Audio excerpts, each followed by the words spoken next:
Olá! Hoje o mundo político discute a imagem do Brasil no exterior, como a forma do governo Bolsonaro lidar com a pandemia, o meio ambiente e os direitos humanos impacta na percepção dos outros países e que consequências isso traz para nós brasileiros. Eu vou conversar então com o professor de Relações Internacionais, Vladimir Feijó, que é professor do IBMEC. Como vai, Vladimir? Obrigada por atender a gente. Boa tarde, Viva. Tudo muito bem. É uma satisfação poder, mais uma vez, colaborar com o programa e promover um diálogo com os telespectadores. Vladimir, desde que o presidente Bolsonaro assumiu o governo, ele deu uma guinada na política externa, né, no país e tem sido alvo de muitas críticas. Agora, então, com a pandemia, isso tem sido muito óbvio, muito forte, né? A gente tem percebido, digamos, um tom acima nessas críticas. Qual é a imagem que você acha que o Brasil construiu lá fora a partir dessa guinada que foi dada na política externa brasileira, especialmente agora na pandemia que está a galope? Pois é, os estudiosos de relações internacionais tendem a afirmar que há um descolamento entre política interna e política internacional, e que os países e os seus governos conseguem separar muito bem esses temas. Mas isso talvez não seja uma realidade do século XXI, e de fato eu imagino que não seja. Por mais que o presidente use um discurso que ele foi empoderado pelas urnas para promover essa mudança, essa radical mudança de política externa, o que a gente acompanhou em 2018 foi um debate muito curto a respeito dos programas de governo, até porque não teve muito debate pela tentativa de assassinato do hoje, então, presidente da República. Mas ele, fazendo essa mudança, se expõe ao perigo de ser criticado de quebra de compromissos internacionais. Em especial, a gente costuma afirmar no campo do direito internacional que há períodos. E o período depois de 1944, com o novo arranjo, começa em Bretton Woods, na ordem econômica, e depois São Francisco, na ordem da segurança internacional, é um que os países cobram mais um dos outros. Teria ficado no passado a noção da não intervenção como sendo uma regra. Hoje ela é muito mais um princípio e os estados têm expectativa de cooperar, e cooperar significa respeitar certos padrões. O fato de nós estarmos diante de uma pandemia, que é um fenômeno, quer dizer, um advento que está atingindo, né, o mundo inteiro, que existe, digamos, um compartilhamento de um temor, isso pode trazer mais críticas, levando-se em conta que nós estamos aqui, nos tornamos o epicentro? Eu acredito que sim. Em um momento de pandemia, o elemento mais importante para ultrapassar ela é a empatia. É entender que qualquer movimento que a gente faz na área sanitária não é só em nosso favor, mas em favor de outros. Então, chega a ser cansativo os esforços de resolver o problema serem prejudicados pela falta de esforço de outro. Então, aqueles países que já resolveram, ou pelo menos estão contornando a contaminação em grande velocidade, veem com muito maus olhos a possibilidade desses esforços serem jogados no lixo, com a contaminação chegar pelo comércio internacional, pelo turismo internacional. Faz com que a dificuldade do fluxo internacional seja reestabelecido rapidamente. O retorno do não compromisso e de não levar a sério o combate à pandemia pode ser o fechamento para os nossos cidadãos, empresários ou até mesmo produtos. Afinal, o vírus também se mantém vivo e ativo em certas superfícies por um período razoável de tempo. Então, é razoável se pensar que o comércio exterior está ameaçado. Está, não só Por causa especificamente da pelo... pandemia.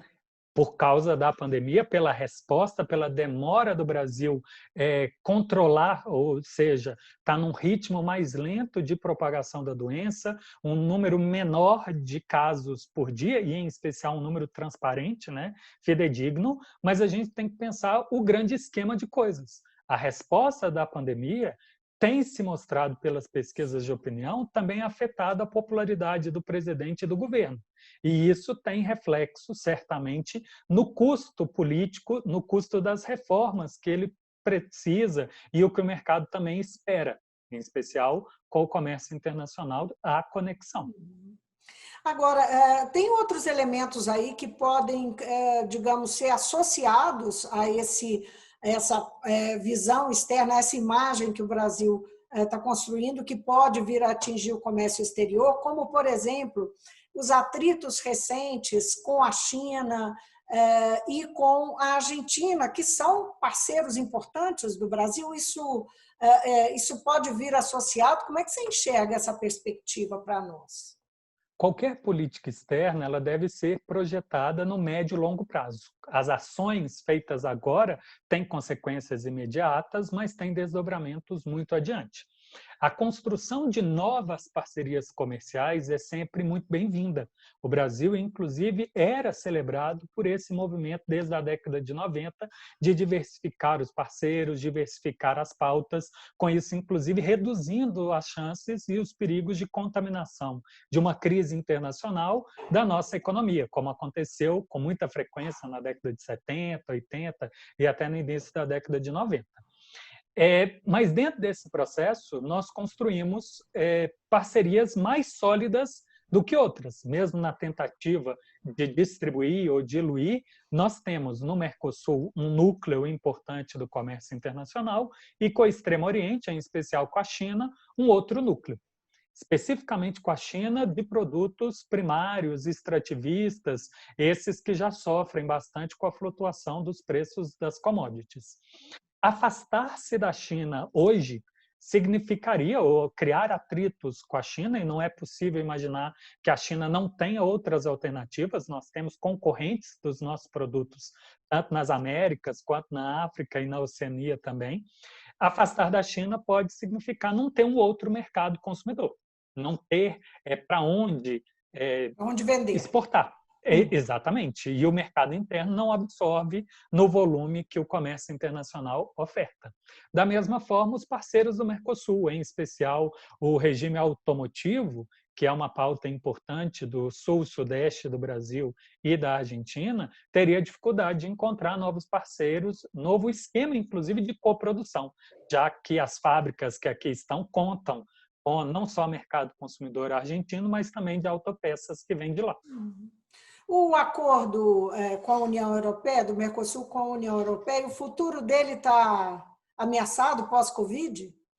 Eu, particularmente, já vejo ele dispensado. Eu não vejo no cenário atual muita chance dele ser aprovado.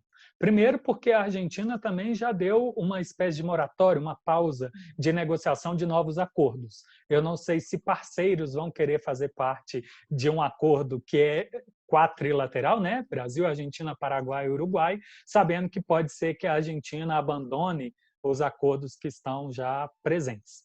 Do lado europeu, em especial, há muita crítica da falta de compromisso sério do Brasil com os temas de direitos humanos, especificamente direitos indígenas e direitos trabalhistas, e também de preservação ambiental, as metas do desenvolvimento sustentável. Elas são pautas muito sensíveis, não só pelo eleitorado, mas foram construídos como elementos do comércio justo, de um comércio efetivamente equilibrado. Respeitar certos padrões impõe custos, impõe dificuldades, e o parceiro não quer ser o único a ter esses custos. Quer que o outro também, né, e tem expectativa de que haja equivalência nesse sentido. Uhum. Aí vale mencionar, no que você falou, o grupo de investidores internacionais que administra, que fez uma carta aberta, né? Fez uma carta ao governo brasileiro, mas aberta, e que foi divulgada ontem. É um grupo internacional que administra nada mais, nada menos que 20 trilhões em reais, 20 trilhões de reais é dinheiro para burro, né? São alguns PIBs nossos, não.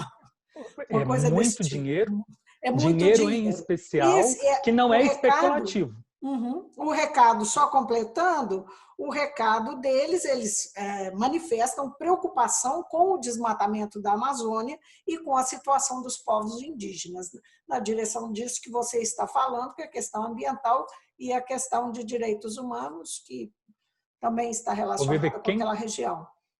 quem acompanha o sistema financeiro internacional, e eu faço porque meu tema e objeto de estudo são as organizações internacionais, então Banco Mundial, FMI estão na minha pauta, lavagem de dinheiro, corrupção, compliance também, já vê, desde meados de 2019, notícias de insatisfação com o cenário brasileiro. Insatisfação em especial da economia produtiva, a economia de bolsa, que vive de especulação, de compras e vendas contínuas, não aquele que quer dividendos, apostar necessariamente no mercado produtivo, está ansioso. Ansioso em ter um sinal de que, mesmo que venham reformas, elas não sejam para quebrar compromissos de longo prazo. É preciso, se o Brasil tiver interesse, sentar e discutir. Mas existem temas que os outros não estão dispostos a discutir. É muito sensível para ser abandonado.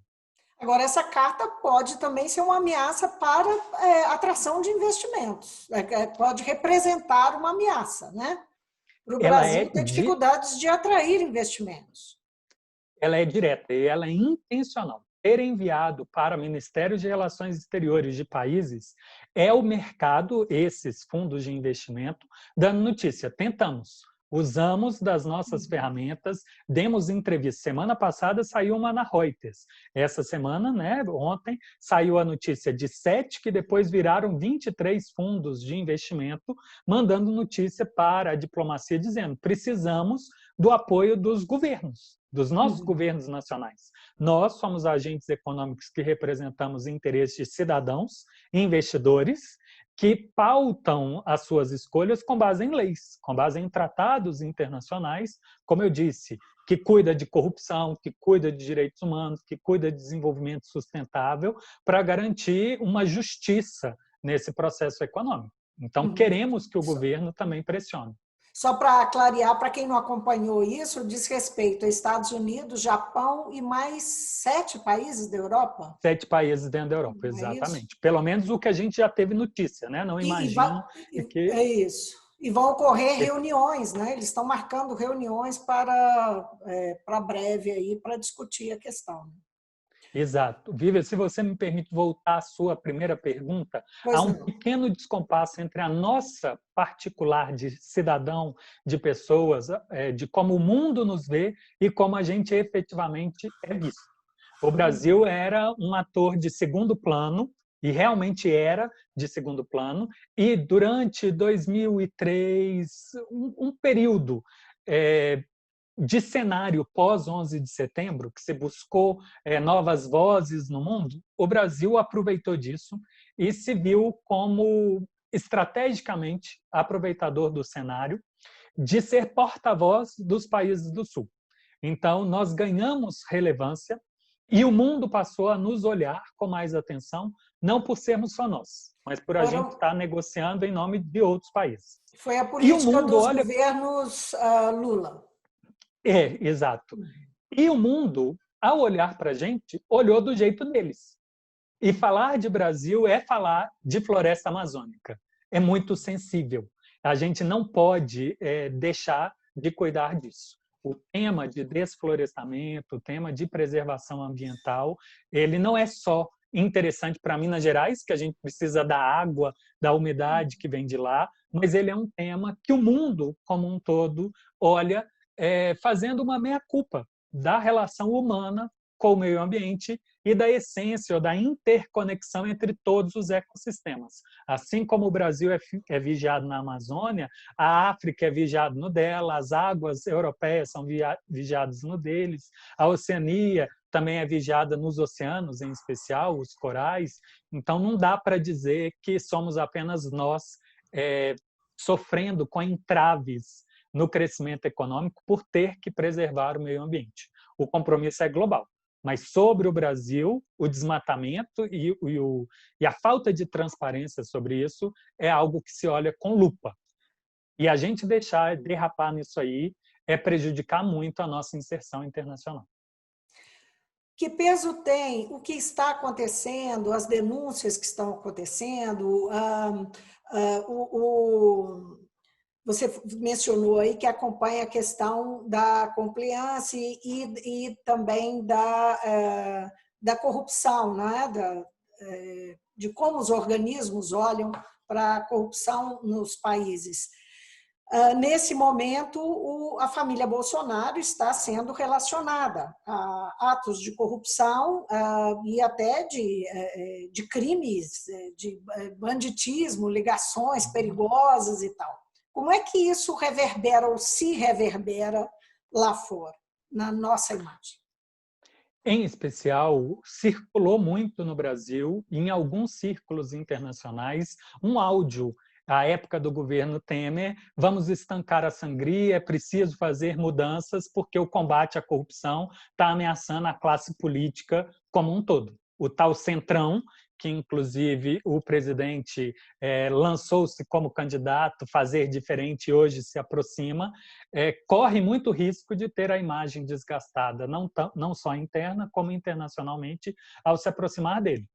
Os esquemas de lavagem de dinheiro, de crime organizado como um todo, são típicos das repúblicas de bananas, são típicos de narco-estados, e ter um presidente ou família de presidente ou pessoas próximas do presidente com esse tipo de postura, por mais que alguns tentem melhorar a imagem falando de milícia, como se fosse a iniciativa privada suprindo um serviço que o Estado não presta, aos olhos do mundo, o que você tem é um efetivo crime organizado, que usa do poder paralelo para extorquir, para sequestrar, para fazer também roubo de cargas, tráfico de drogas, tráfico de armas, e se sustentar realizando ou se enriquecendo com esse serviço. É muito ruim. Se as instituições como um todo, Controladoria da União, Ministério Público, a Polícia Judiciária Civil ou a Polícia Federal e Judiciário sofrerem intervenção, não conseguirem certa independência para combater quem quer que seja, iniciativa privada ou poderosos, isso afasta bastante o investidor sério, o investidor de longo prazo, porque ele não quer apenas o lucro de momento, ele quer uma expectativa de quanto ele poderá ter hoje e amanhã. Agora, quando esse governo assumiu e adotou essa política externa, ele fez um alinhamento que é considerado, é lido como um alinhamento automático ao governo dos Estados Unidos. E a pergunta é: esse alinhamento pode poupar o governo, o Brasil, ou pode prejudicar ainda mais nesse cenário que nós estamos? Vivian, o alinhamento a um país nas relações internacionais a gente chama do bandwagoning. É um país médio ou fraco que procura se aliar a um forte, vendo no forte uma ferramenta de crescer com ele, de se aproveitar com joint ventures, se aproveitar de um esquema de defesa para suprir uma necessidade interna. O Brasil estar alinhado a um grande país, num cenário que tem diferentes grandes países, pode ser visto com maus olhos, porque isso significa que a gente, necessariamente, se tiver uma crise entre os fortes, nós já temos um lado escolhido. Nós não somos neutros, nós não estamos dispostos a ver vantagens na relação de outros. O cenário tem futuro... 50% de chance de se sair bem, né? Exatamente. O cenário futuro realmente é uma aposta específica do governo de que vem um vento, ou que estamos num vento de mudança conservadora, de resgate ao que ele chama de valores típicos ocidentais que estariam ameaçados pelo globalismo, pelo ambientalismo, pela democracia, ou social-democracia, o Estado social, e aí ele se aliou a um grupo de países que quer fazer frente às instituições estabelecidas, numa visão, a meu respeito, né, ou a minha percepção, distorcida do que aconteceu no passado. As instituições são liberais, elas são instituições em favor de valores democráticos, da liberdade, que são valores ocidentais. Mas isso significa se afastar um pouco do unilateralismo, um pouco da soberania absoluta. E isso é uma boa coisa. Em vez de um mundo de insegurança, um mundo de competição, que levou a 2 grandes guerras, a gente está testando um mundo novo. Não perfeito, mas vamos ajustando uma nova postura. E criar inimigos onde podem ser parceiros é muito perigoso. Trump não se reeleger pode significar o quê para o Brasil? Para Bolsonaro Primeiro, e o Brasil? a desmantelar esse grupo, né? Essa aliança conservadora supostamente construída, Brasil, Estados Unidos, Turquia, quem sabe, Hungria, alguns aí adotando um discurso nacionalista. Mas a política externa dos Estados Unidos ela é um pouco mais estável do que a política externa brasileira. Ela tem certos controles. Trump promoveu mudanças, mas não tantas porque o Congresso chegou a neutralizar alguns dos interesses dele. Certamente pode representar uma mudança do cenário global.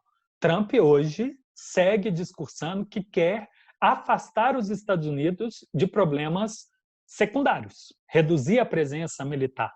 O Partido Democrata tende a ter uma presença global maior.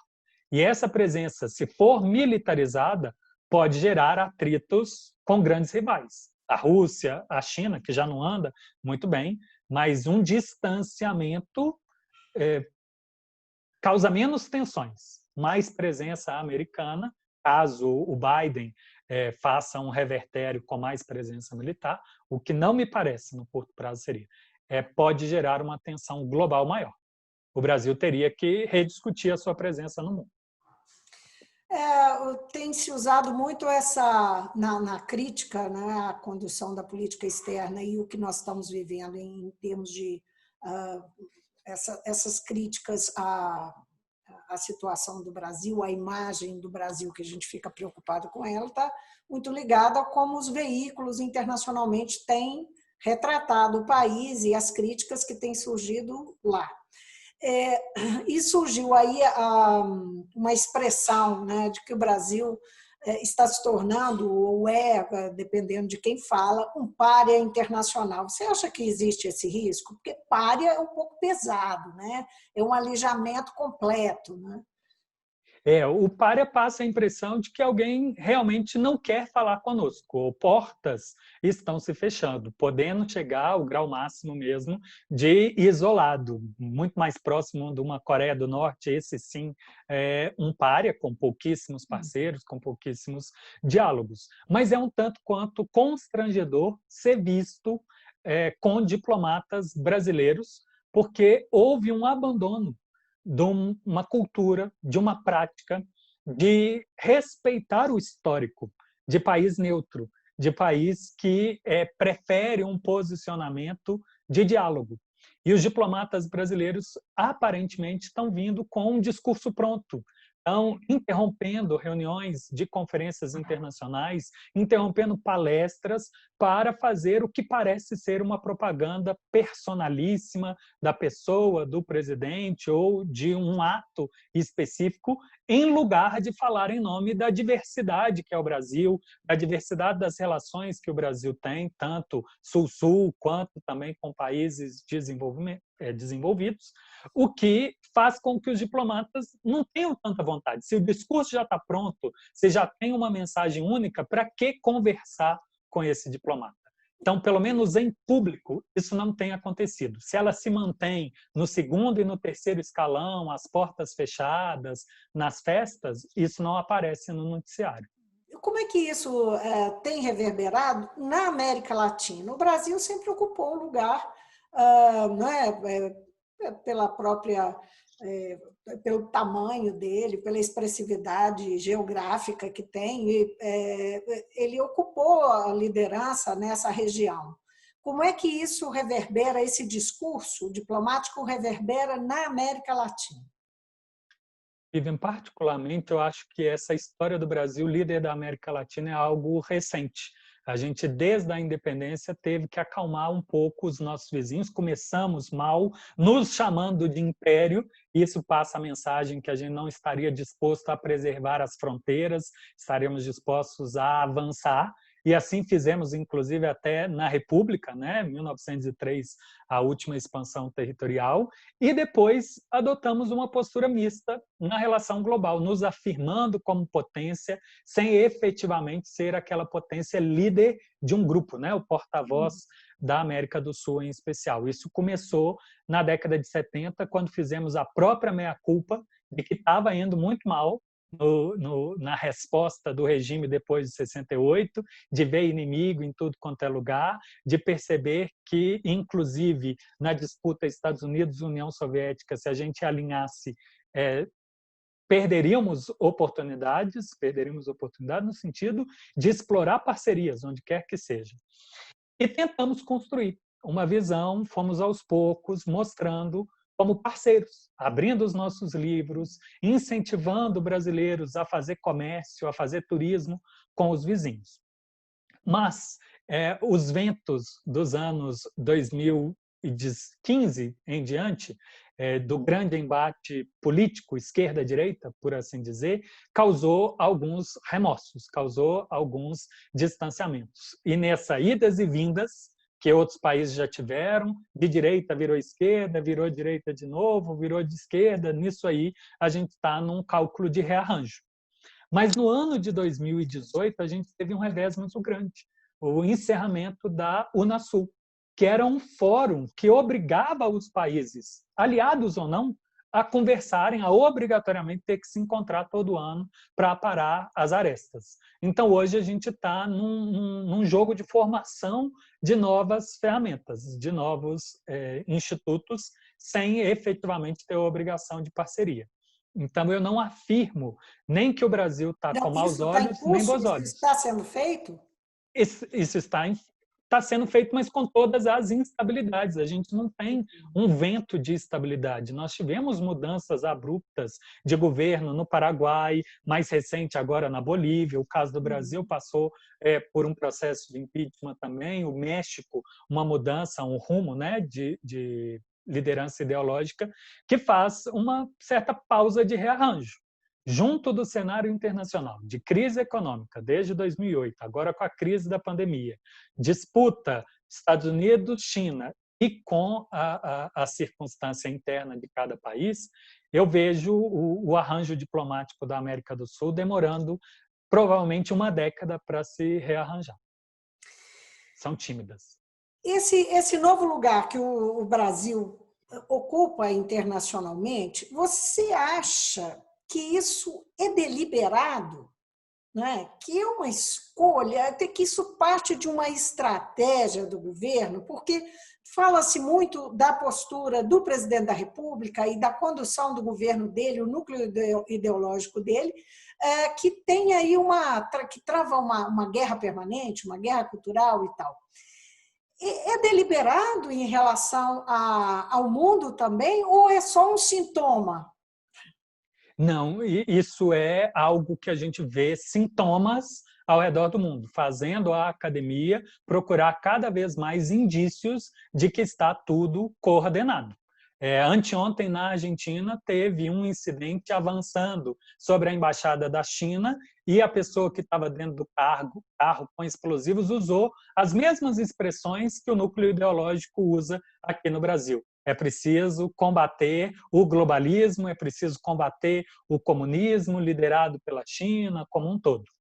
Dentro de alguns papers, a gente já percebe como, na década de 2010, houve uma infiltração dentro do diálogo político, dentro da formação acadêmica de institutos de pesquisa, os think tanks, financiando pesquisas, financiando encontros e palestras, onde se propagou esse tipo de visão, uma visão alternativa do que até então era padronizado, de como a globalização, de como as instituições internacionais teriam sido construídas para evitar uma nova guerra. E apareceu esse discurso aí. Elas são meios de promoção de uma guerra nova, a guerra cultural, que tem por grande objetivo acabar o cristianismo, acabar com valores tradicionais. Então, eu acredito, sim, com muitos indícios, de que isso é deliberado. Mas uma deliberação, talvez, não tão bem calculada, não tão bem inserida, enquanto são os que enxergam o mundo desse jeito. Em quais são as chances de reverter as instituições ou convencer a população do mundo de reverter essas instituições ou a forma como o mundo funciona. Vladimir, que boa conversa. Muito obrigada por Eu atender. agradeço, gostei bastante. Muito bom mesmo. Foi um prazer. O prazer foi meu. Conte comigo sempre. Obrigado. Valeu. Tchau. Um abraço. Tchau.